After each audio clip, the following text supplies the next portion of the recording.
Okay, so what we're going to talk about today are linear inequalities, and this might seem a little bit silly, but I think most of you already know what these things mean, right? So how do you read the first thing? A is less than B.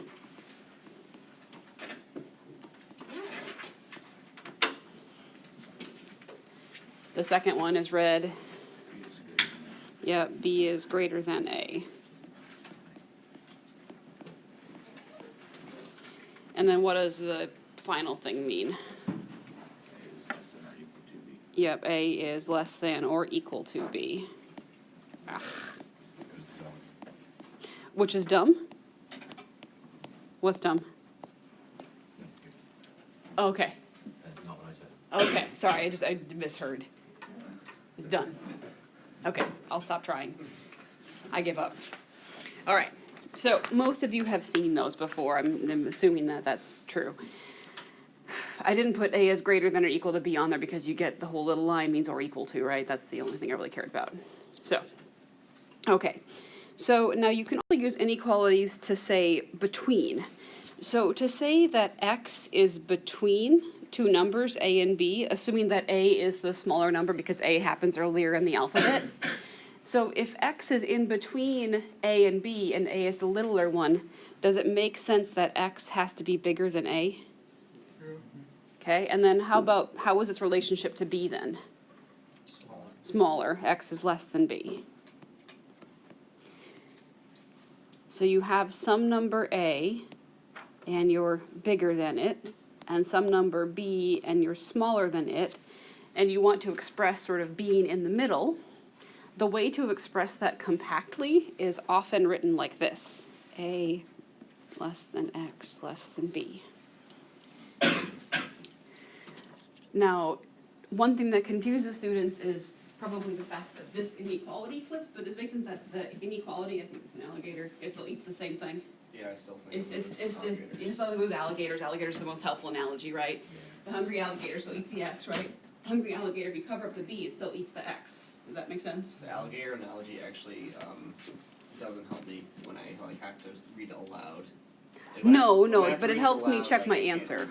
Well, when I have to read it aloud, like I'll mess up and say like X is more greater than A or X is less than It's A. fine. But the point is that that's the most common way to write between. So that is what the inequality means. Now, the symbols parenthesis A, comma B square bracket. So that is in long form this, and here is how you read that, okay? It's read the set of all X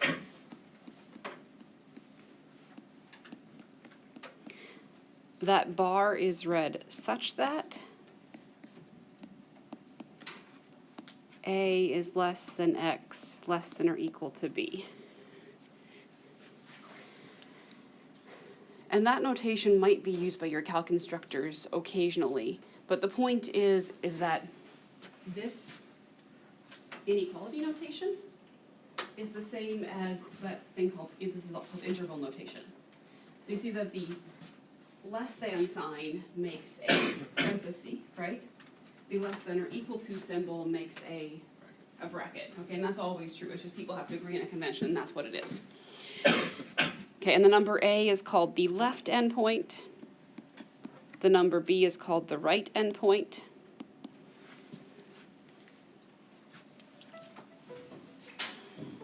Okay, and the other thing, sorry. Okay, an interval is something if it contains its endpoints. Now that's called closed. So if you had a closed interval in interval notation, what would both of these things look like? They'd be brackets, with the exception of possibly infinities. Okay, so we'll do that in a second. If it contains its endpoints, okay, so and is blank if it does not contain its endpoints. That's called open. And the interval contains one of its endpoints as on either side, it is half open. In my classes, and I was a grad student, we jokingly called them clopen. You know, closed and open put together. If you have to explain your jokes, they're not as good. Sorry. Okay. All right, so the next thing is just a little bit about notation. So do you see how this is written in the opposite order of the A and B thing that we discussed? Okay. With an interval notation, you always put the lower number first and the bigger number last. So when you translate this into an interval, it becomes -3 to 5. And does -3 have a bracket or a parenthesis? A bracket. And 5 has a parenthesis. And not, what it's wrong to do is write this. So just an interval notation, the smaller number is always written on the left. So that's just, that is just the way that this stuff works. And the thing is if you want to translate inequalities into intervals and you want the first number to be the left interval, it might be useful to take that inequality that's circled and to write it like this instead. -3 less than or equal to x less than 5. Does that make sense using the alligator analogy that that's the same thing as the circled one? Okay, so, and once you have it in this form, you're like, oh yeah, same thing as that, right? So the tricky thing is you have to understand both forms. You can't be like, oh, I only like the notation with x's and I'm only going to use that forever and ever and ever. You have to also be able to go back and forth to the intervals as well.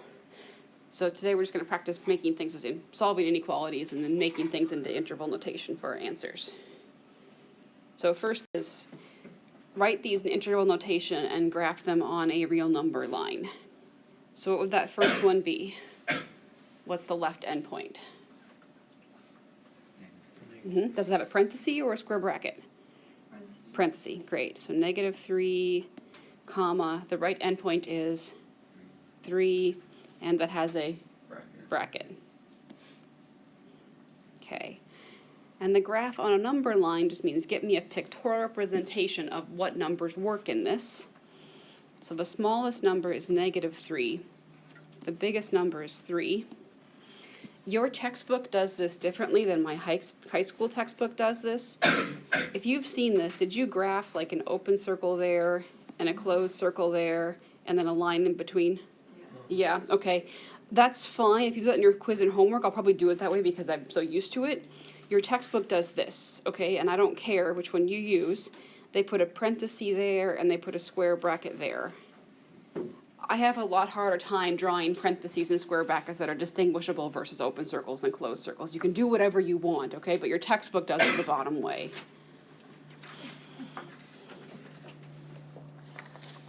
It's okay. All right. Now let's flip around the second one before drawing it. So what does that flip around to? Who's in the left? Less than or equal to x, less than or equal to 2. Okay, so is that going to be a closed interval, open interval, or half? Closed. Closed, includes both endpoints. So -1 to 2, both square brackets, which means in your picture you're going to have a filled in circle at -1, a filled in circle at 2, and everything in between. And all the numbers in between are all the ones that work, all the numbers that are between -1 and 2. And you can look at the picture and say, okay, is 0 in there? Yes, it is. Is 5 in there? No, it's not. Okay. Alrighty, now how about C? X is bigger than 1. That one I think is easiest to draw at first. So at 1 you have an open circle, because you don't include 1. Are all the numbers that are bigger than 1 on the left of 1, or are they on the right of 1? On the right of 1. And you go out forever and ever and ever and ever. There's no stopping point, right? So the way to write that is parenthesis around 1, and infinity always gets a parenthesis, no matter what. You can sort of never get all the way there. It isn't a finite number.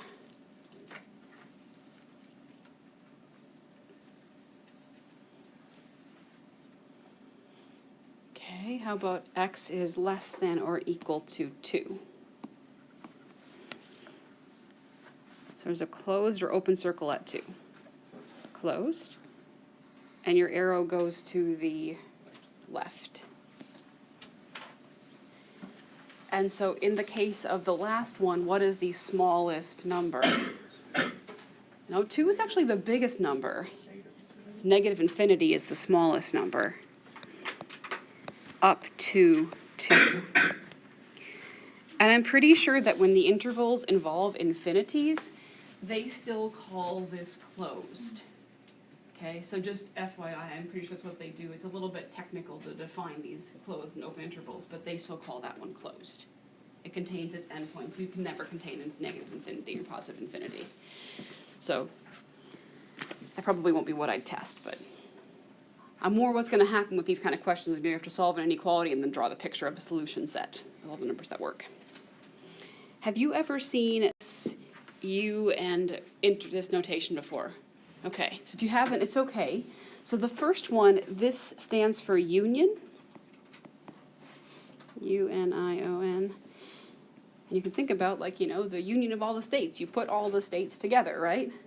So it means you're in the union if you're in one state or the other state of many, right? So this is the set of all x such that x is in A or it's in B. So either one or the other. You don't have to be in both. I think about it like a game. You win if you're either in the first category or the second category. Like you win if you're a boy or if you're in my class. It means the girls in my class also win, right? And if you're a boy in my class, you're just double lucky. Now the upside down U, that means intersect. And that's the set of all x such that x is in A and in B. So meaning you win the game if you're a boy and you're in my class, which means none of the girls in the class are winners, I'm so sorry, including me. I should rephrase that. You win if you're a girl and you're in my class. Sorry, guys. So that's the difference. So U is union, and that's probably, if you remember one of them, the fact that the first one is U for union probably is easiest, right? Okay. So let's talk how we'd find those 4 intervals. And I think the best way to do this is to draw a picture. So you have C, which is -4 to 3, including -4. And D is minus infinity to -1. So on your number line, your first one is from -4 to 3. I almost made a boo-boo. And pretend that circle looks pretty open. It does, doesn't it? Whoa. Well, that's a really closed circle, guys. Closed circle at 4. Okay, so there's the first one. That's C. And how about D? Where's D's right endpoint? -1, which is to the left or right of -4. To the right. It's closed and it goes that way. So union is where either part exists. So wherever you see either one of those lines is the union. So you have to think about, like, if you took those lines and you mushed them down together and made them one line, what would be the left endpoint of the line? Negative infinity. So if you mush them down and made them one line, so where either one exists, doesn't have to be both. So if you just looked at it and you're like, okay, well, I have a line from here all the way to here, where does either line stop? 3. So that's the union, negative infinity to 3.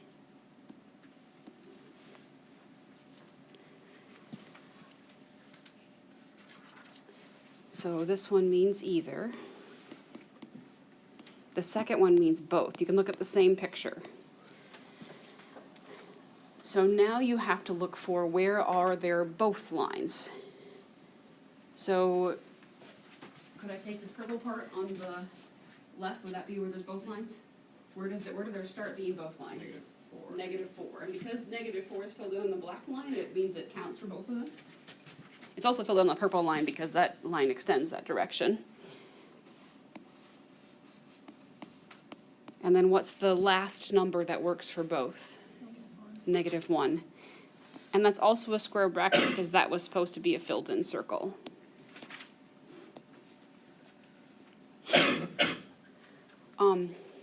What if you had, just sketch this in there, because this could happen. What if you had a picture like,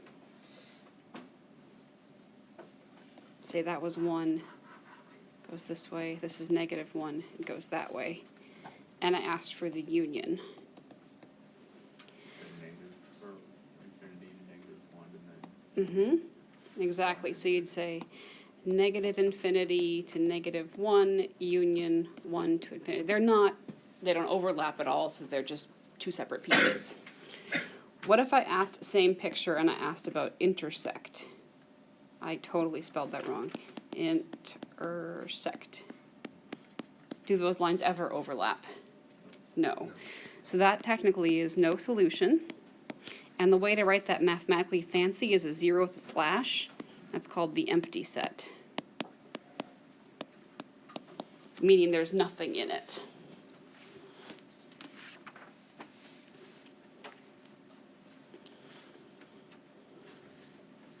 Has anybody seen the whole empty set thing before? Think so? Okay. If you haven't, that's totally fine. But your book might have that notation and your teacher might use it. Okay, so it's good to be aware. If you say no solution, I'm also completely happy with that. All right, so here are inequalities. So the solution set for an inequality is a set of all values that make it true. And unlike solving equations, when you solve inequalities, there are lots of right answers. Does that also make sense? Like all the x's that are less than a certain number are all your answers, maybe an infinite number of answers. And so the best way to give your answer is using inequality notation and a picture, or using interval notation. I guess I should have added that. And then solving an inequality is the exact same as solving the equation except for one exception. What's the exception? You divide by negative, it flips. Yeah, when you divide by a negative, you flip the inequality. Or multiply, either one, because division and multiplication are kind of the same thing, right? Okay, other than that, it's just like solving equations. So if this was an equation, how would you start?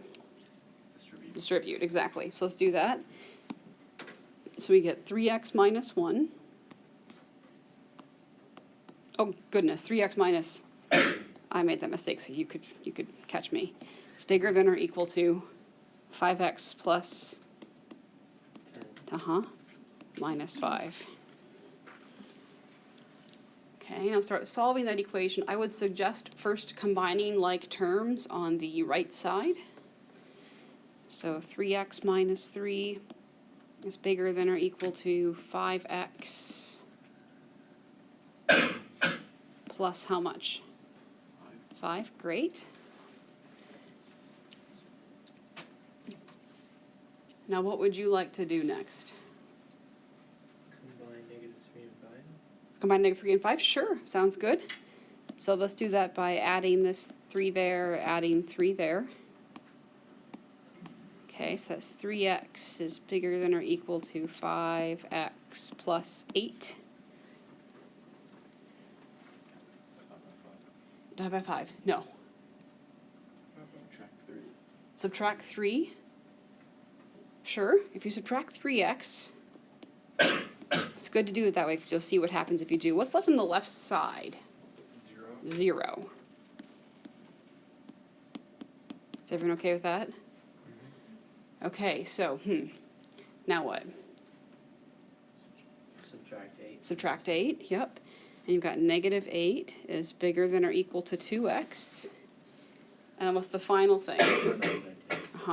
So -4 is bigger than or equal to x.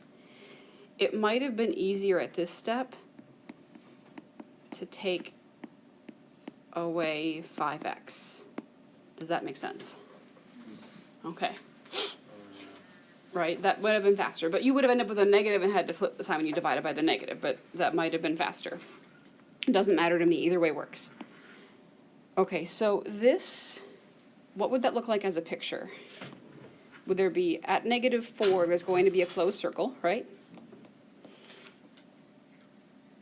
And then, oh my goodness, you think, which way does that arrow go? So what I would think, what helps me is I write this as x is less than or equal to -4. It's the same thing, right? So it goes to the left. What you can also think is that the alligator eats the -4, so -4 is the biggest number. Let's practice giving stuff as intervals as well. So if that's your answer, what would it be as an interval?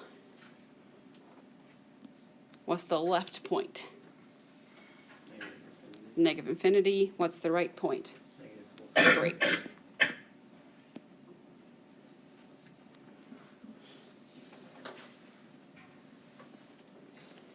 Okay, awesome. And because we like to torture you, we just have to give you fractions. It's just make you suffer, that's all. And because you guys are supposed to be like the rest of algebra time this class is over, so that means fractions too. Okay, so, but the great thing about inequalities and equations is you can make the denominators cancel if they're all the same, right? So what would be the common denominator to construct across the entire fraction? 6. 6. So the first expression, which you can probably write in really small, I just can't write really small on my iPad, 4x plus 3 over 3. What does that get multiplied by? 2. 2 over 2, yep. How about the 8 over 1? 16. 6 over 6, spectacular. Okay, that's less than. What does that 6 get multiplied by? 6 over 6, spectacular. And lastly, the 3x over 2 multiplies by 3 over 3. 3 over 3, okay.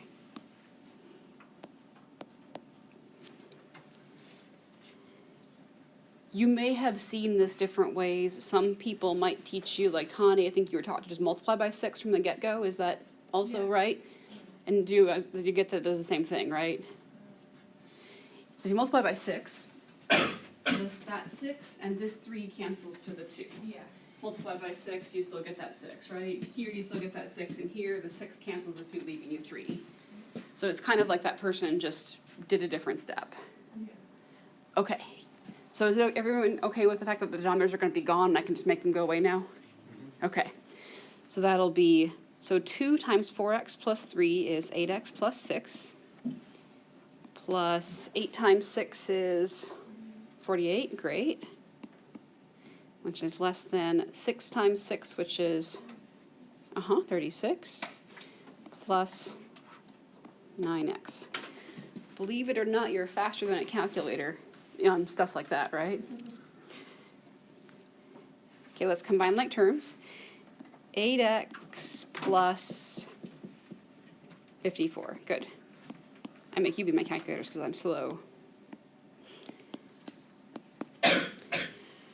When you're solving stuff like this, to make it take not as long as the previous one did, I would pick a side you're going to have numbers on and pick a side you're going to have x's on. Does that make sense? Okay, instead of putting them on the same side. So what side do you want to have x's on, the left or the right? Right. The right, okay, sure. So to get the x's on the right, I have to subtract the 8x, yep. And if the x's are going to go on the right in the same step, can't I also put the numbers in the left? Yeah, so what would I do to get that? Subtract 36, great.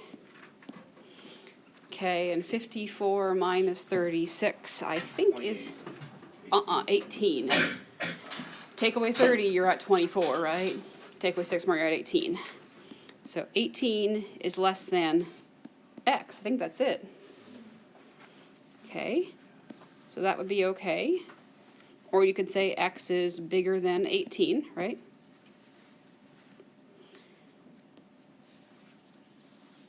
So 18, open circle, arrow goes to the right.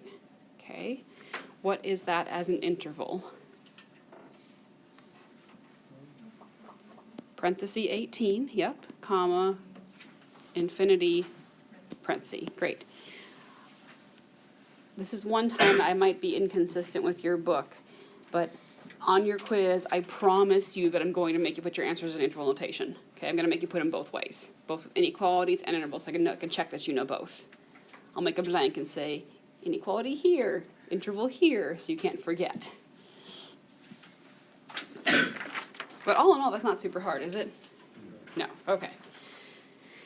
Now we talked about those inequalities that had two pieces, right, that were written compactly, they solve more or less the same way. There's kind of like two equations in one. Okay, so for example, on this one, you want to get the x by itself, so the first thing you probably should do is move away the 4. So if you take away the 4 in the middle, because you kind of have two equations in one, you've got to take away the 4 on the left side and also on the right side. So what's negative 3 minus 4 more? Negative 7, great.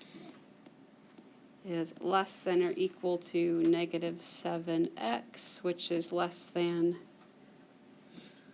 14.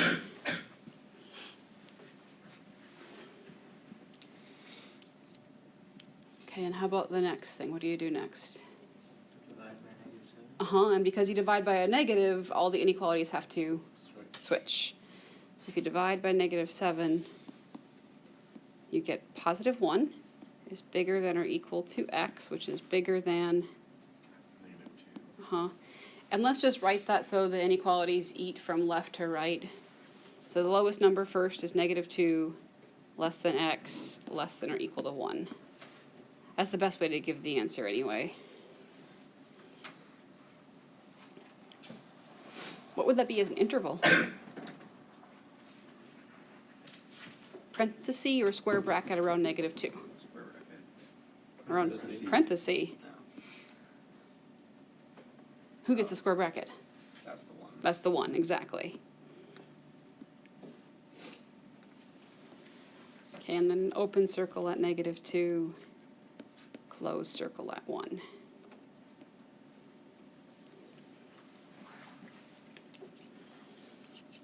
Okay, part B is more or less the exact same thing, right? What's the first thing you would do? Subtract 7, yep.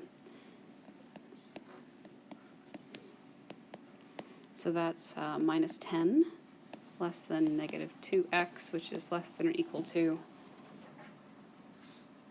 what's 7 minus 7? 0, great. Divide everybody by negative 2. So positive 5 is greater than x. Is that one of the no's or the okays?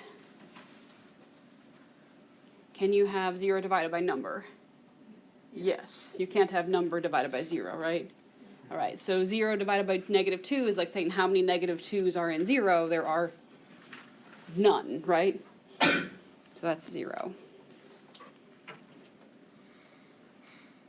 So flip it around, 0 less than or equal to x, less than 5.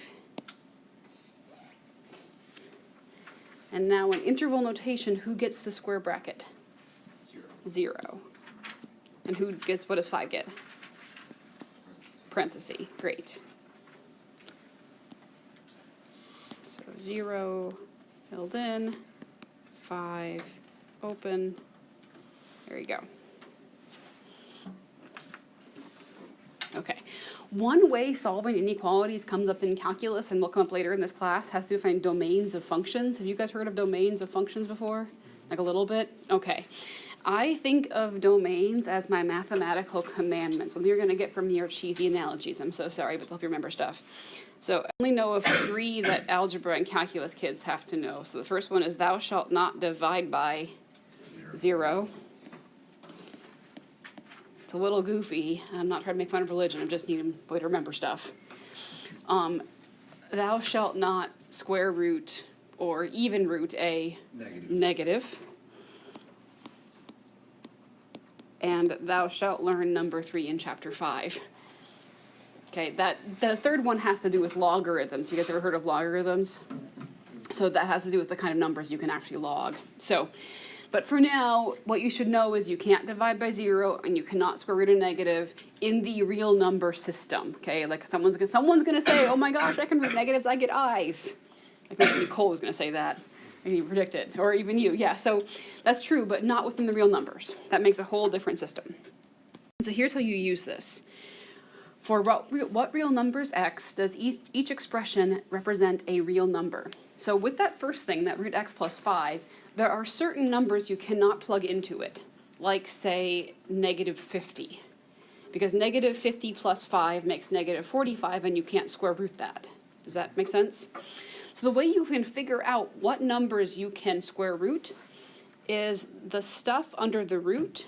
So think about that as your stuff. Your stuff must be positive. Does that make sense? Or it could be 0. That's okay. 0 is also okay. Positive / could be 0. I think 0 is a number that's special. It's neither positive nor negative, okay? Now, the way you express positive with inequalities is like this.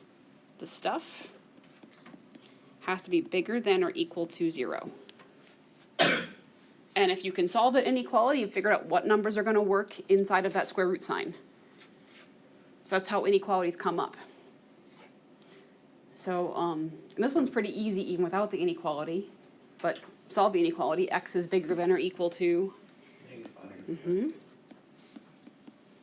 So that's the same thing as -5 to infinity, right? And if you think about plugging in numbers that are lower than -5, does it make sense that they're the ones that are not going to work? Like -6, will that work when you plug it in? What's -6 plus 5? -1. Can you square root a negative? No. I. Shush. I knew it was going to be you. And so for that one, for like a guess and check, okay, yeah, I'm sure that -5 is the lowest I can go, right? But this whole idea that you take the stuff under the root and make it bigger than or equal to 0 is going to come about again. And also works better for stuff like this one, it's harder. So 7 minus 2x. So solve that.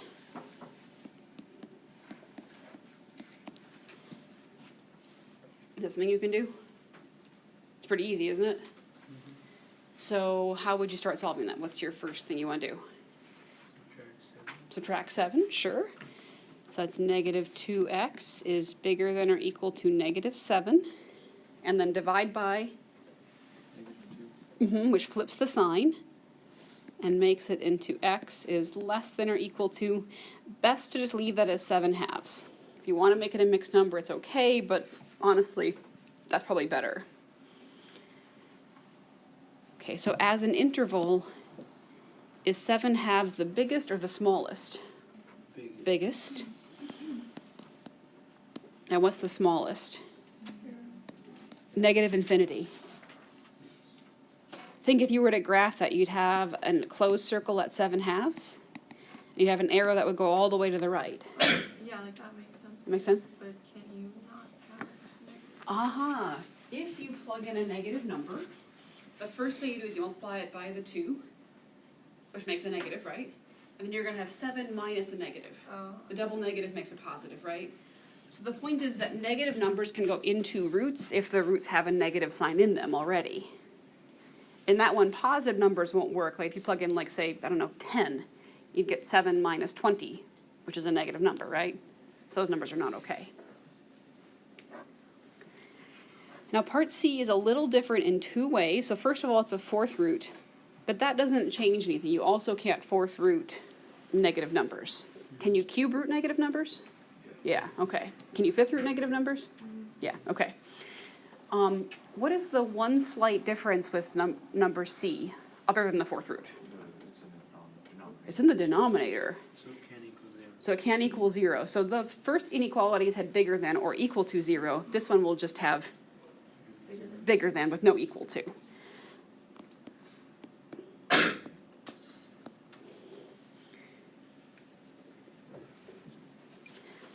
So that's -6x is bigger than -5, right? Sorry, I think I missed the reason why you said it's not. Equal to 0? Yeah. Because it's in the denominator. So because the expression is in the denominator of a fraction, you can't, you would, Can't divide by 0. exactly, yep. So you've got to make sure both commandment 1 and commandment 2 are satisfied. Okay, so then when you had it in a numerator, no big deal. Then what? And x will be less than 5, 6. Beautiful. So 5, 6 open circle, arrow goes to the left. And what's your interval?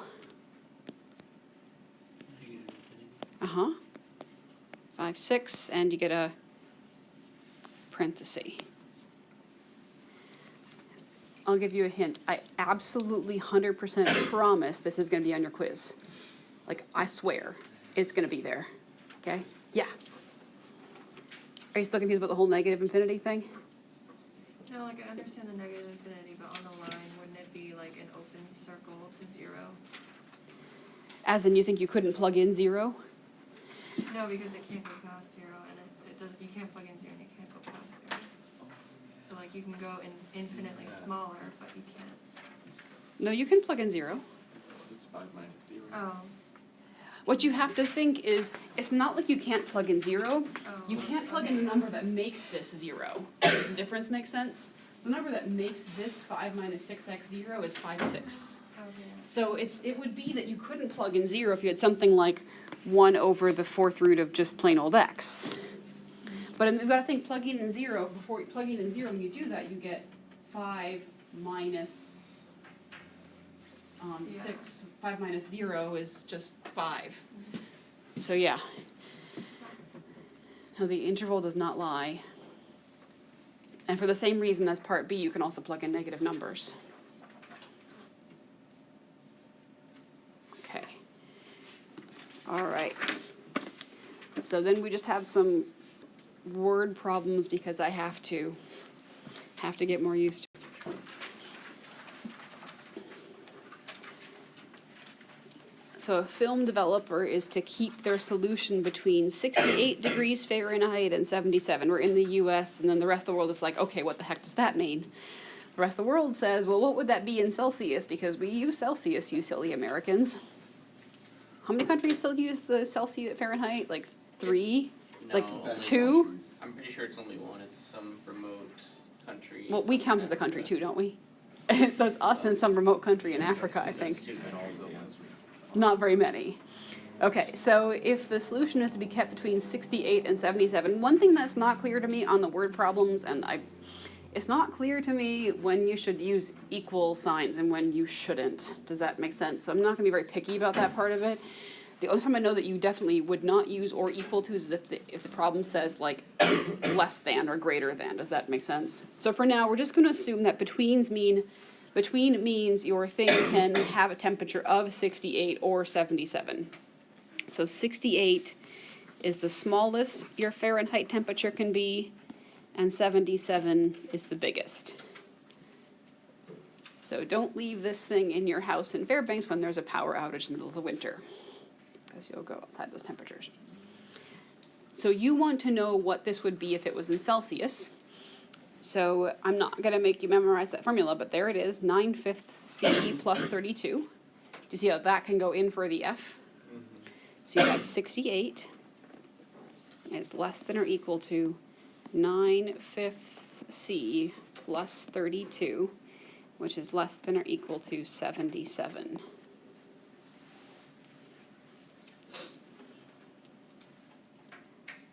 I know there's a fraction, but could I minus 32 first? Yeah. Yeah, okay. So if I take away 32, and you do so carefully, because this actually works out really nicely.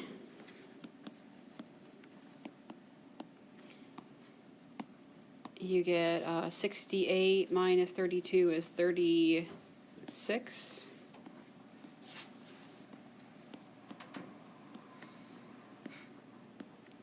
Uh, 45. Okay.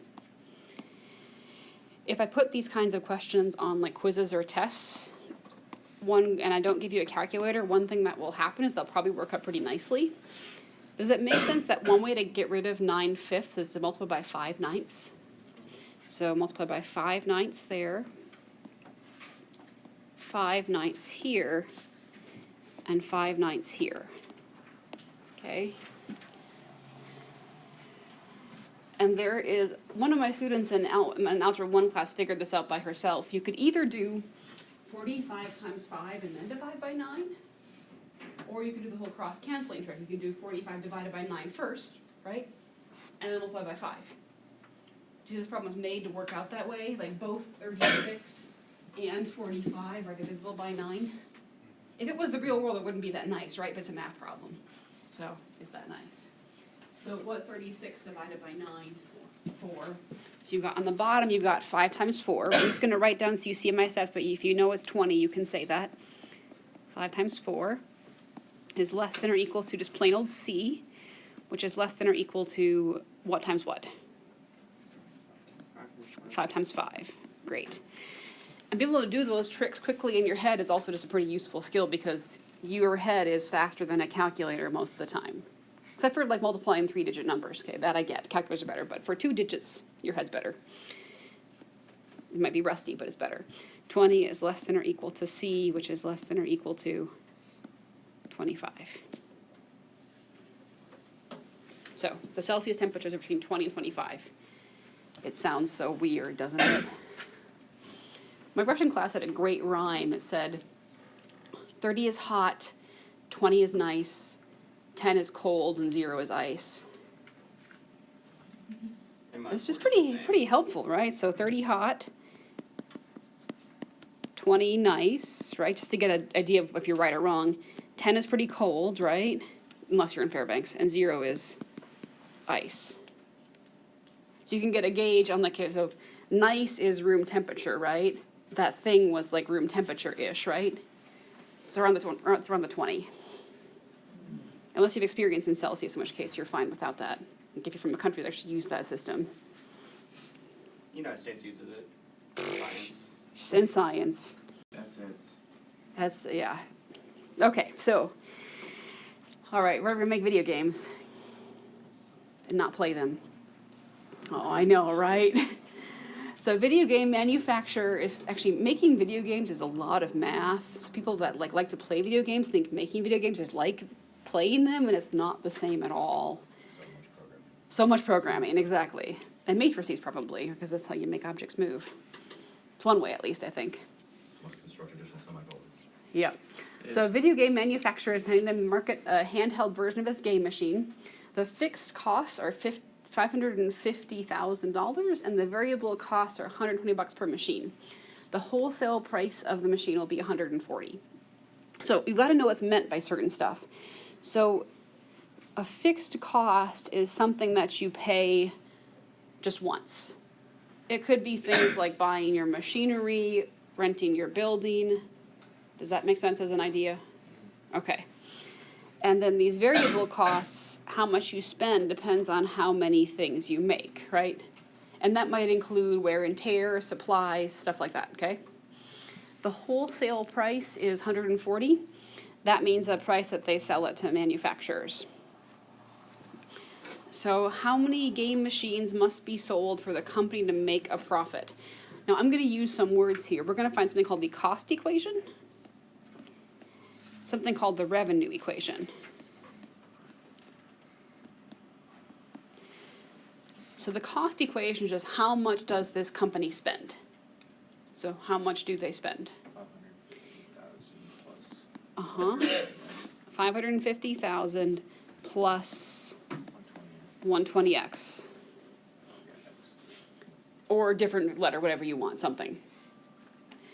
Now, I don't want to know how much they earn. What I want the revenue is how much money they pull in before they take out their costs. So they pull in how much per machine? 140. So that's just 140x.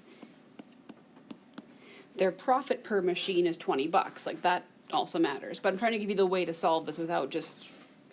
A lot of you can do this without actually doing the algebra. You get the process. Now, does it make sense that you're going to make a profit if revenue is bigger than cost? That's when profit happens? Depends on how many people swallow it. What do you mean when people swallow it? Then you'll have to pay legal fees. Okay, well, I don't know what you're talking about. Okay. Why is revenue 140x? Because of what revenue means. It's not just pure profit. Yeah, so revenue isn't profit. Revenue means, like, so for example, I used to work at a bike shop, okay? We sold, like, really fancy triathlon bikes. They're like $3,000 each, if, on average. So how much money, at the end of the day, if I counted how much money we'd pulled in, that was our revenue. Before I take out how much it costs to pay the employees and how much it costs to pay for the bicycles. So revenue is like how much money is in your drawer when you sell your things before you start to pay your bills. Okay, so even if it says they cost $120 per machine. Oh, no, that's the cost to the company? That's like the That's like the manufacturing costs? Oh, okay, no. Versus like, then, so it costs them $120 per machine to make it, but then they sell them for $140 to like, they sell them for $140 to, who sells video games? Amazon, I don't know. Amazon sells everything. Steam. Okay, obviously I don't play video games. Now, can you solve this inequality? Steve's What do you do first? Subtract, So subtract 120, right? So you get 20, focus, x is bigger than 550,000. And then divide by 20. So x is bigger than, okay, so 5, if you have no calculator, because even now you're better than a calculator. I believe in you. First you cancel a 0, right? And you get x is bigger than 550,000 divided by 2, right? Dividing big numbers by 2 shouldn't be super hard. What's just the 50,000 divided by 2? 25,000. And what's the 5,000 divided by 2? Okay, and those two added together, they make... You might have to think about it, but in a pinch you could do it, right? You're not always going to have a pocket calculator. Occasionally you forget your phone someplace. Or you don't have a phone. How would you survive? Blasphemy. Okay. So as long as you sell more than 27,500 games, you're making a profit. That's a lot to sell though before you make, I mean, it would depend, like this would be like, does it matter to you? Is that, if that number is too big, you might say, okay, I'm not gonna do this business thing because it's just too expensive and people aren't gonna buy my games. If your game's really cool, maybe you'll make a lot of money. Now, how many game machines must be sold for the company to break even? I left you no space because we already did all the work. You'd break even when what equals what? X equals 27,500. When x equals 27,500. You really would solve revenue equals cost. Still spent time though. What? The time is paid for in the cost per machine. Like all of that stuff is calculated into But you this. could have spent it like making something else that's more profitable. I mean, it's there in the words, you spent time. Exactly. Ain't nothing in life for free. Oh my gosh. Okay. I'm just not going to even respond. The point, all that stuff is factored into your cost per machine, but the point is just from a mathematical standpoint, to break even, you sell that many machines. Once you sell more, you're profiting. Before that, you're losing money. Well, if you had something to compare it to, then you could make a thing that says. Cole, just stop, okay? Do your Alex. Just shush. Shush. Okay. Oh man.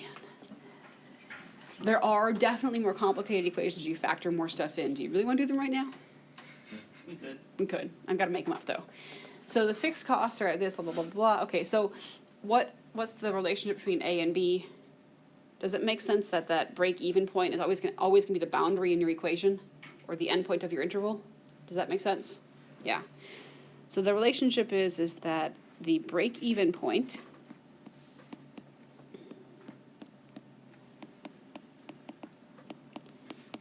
is always the lower or highest? Lower. It's always the lower number.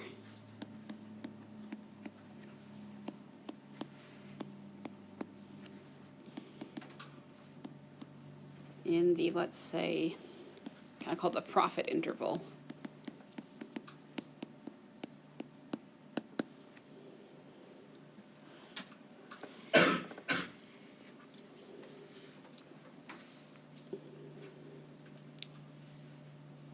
How many of you would have intuitively just figured out, okay, the profit per game is 20, and take 550,000 divided by 20.